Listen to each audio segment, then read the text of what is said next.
The Mahoning Valley Daily Podcast.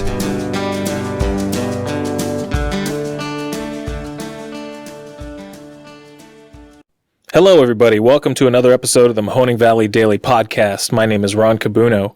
It is Wednesday, November 10th. Thank you very much for tuning in. We've got a late edition show for you today.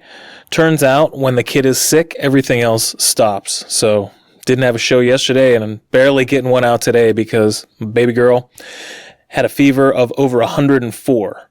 Needless to say, mom and dad were a little bit concerned. We nursed her through the night, and well, we tried to get her into the urgent care, and nothing is worse than when you can't get a hold of somebody at a place where you're trying to take a sick little kid.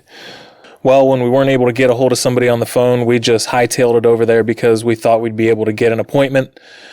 I've had nothing good things to say about the Akron Children's Hospital, both here at Beagley and in Austintown at their branch where we go for pediatrics, as well as the main branch where we had to go for a couple of days with our daughter right after she was born. But, you know, it's a bad look when you can't get a hold of anybody on the phone and it's still business hours. And when you go there and it looks like the janitor sweeping the floor is the one in charge of the place and the lights are on, but nobody's home. Not cool. So I understand that everybody's short-staffed and it looked like the emergency room was overflowing. So I get it, but just wanted to get our kid in there. And obviously I wanted to have a regular priced visit, not the emergency room visit. She wasn't keeling over on the floor. We just wanted to get her seen if possible. It wasn't to be, so that's all right. We took care of her through the night and we got her seen first thing in the morning. And she's doing well. She's, going to probably be on some antibiotics. Just had to get a pee test back. But anyways, yeah. Anyone's best ability is availability, it seems. So long hours are great. You just got to have somebody there. Anyways, we missed a lot of good stuff in the news yesterday, but there was a lot of good stuff going on right as I was about to record this one here today. Kyle Rittenhouse was on the stand defending himself and breaking down in tears. And you got to feel for the kid because I can really see where he definitely felt like he was doing the right thing being there on that day. I don't believe that he was doing the right thing at all being there on that day.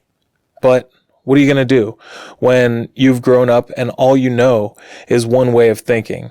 He was there for really what he believed was a righteous cause. And so when he took his gun into the street that day, he wanted to make sure that he was going to keep evil from happening, where he ended up looking like evil himself. He ended up looking like a threatening force to so many people. And that's why the confrontation ensued, and he used deadly force. And we'll see whether or not it was in self-defense and whether he was right in his actions, but he was wrong for being there in the first place. That is without a doubt.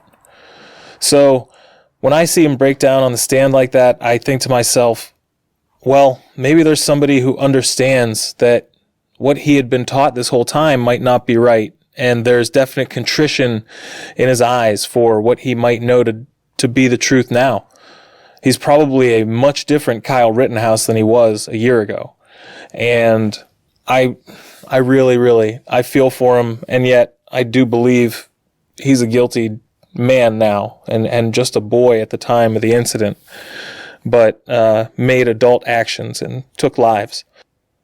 It was just a really powerful piece of footage to see, and you can see the agony with which he is dealing with retelling the tale and probably grappling with the actions that he took for the rest of his life, no matter what happens in the outcome of the trial.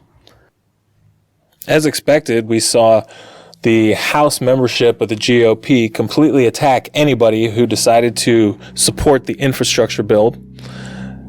You know, it's kind of funny because there were actually more Republicans in the Senate, which has essentially a quarter of the members of the House, that supported the infrastructure bill on the GOP side. And isn't that absolutely amazing? Because you have people calling for the heads of everyone who decided to put country over party and vote for the bare minimum to get ourselves a leg up in terms of the hard-built environment that we see around us. It's a really simple vote, and I'm sure they felt like it was going to be much more important to give Joe Biden a loss than to give the people in their districts a win. And they're wrong about that. They can do that the other 99% of the time. But when it just makes sense, and it's something that the leaders in your party in the Senate have already given you permission to vote for, in a sign to the American public that their legislators have not completely abdicated their responsibilities, you say no. Voting for infrastructure for this country is more egregious than sharing a video of someone purportedly killing one of your political rivals, which Louis Gohmert did, which House Leader Kevin McCarthy said he will not be doing anything about.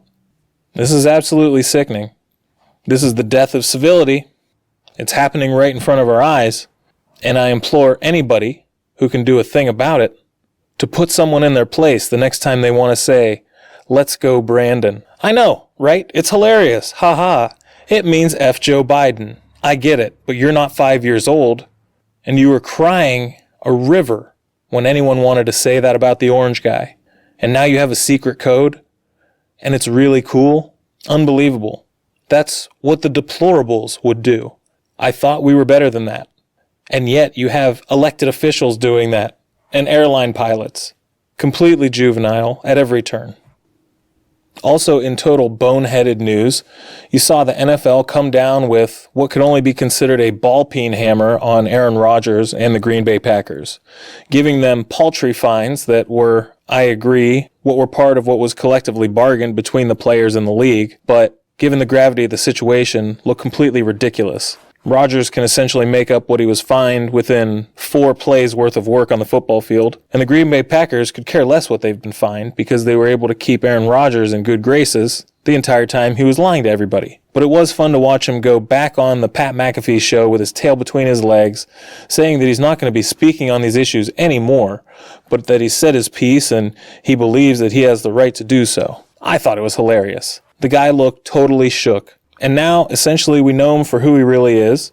Someone who is far more self-centered than mindfully centered. Someone who thinks he's the smartest person in the room, even though he might be in the room with an advanced immunologist. You know, that kind of person. And that's okay, but to him I would now just say, shut up and dribble. One last thing, we are waiting to see whether Nick Chubb is going to be able to play this weekend. Come on, Nick. What were you doing?